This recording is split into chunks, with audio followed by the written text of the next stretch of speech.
Блядь, я думал...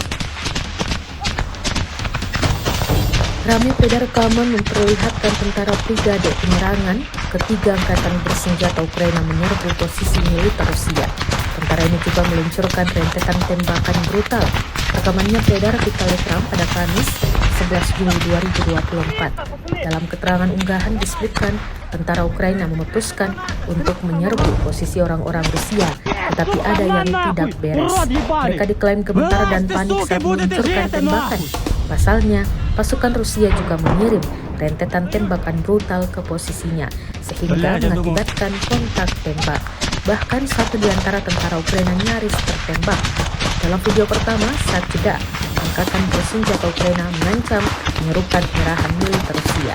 Dalam video kedua, tentara Ukraina memutuskan untuk melanjutkan penyerangan dan segera salah satu dari mereka mengambil peluru, yang kedua mulai menembak balik dengan panik. Сука, на нахуй! Урод ебаный! Вылазьте, суки, будете жить нахуй!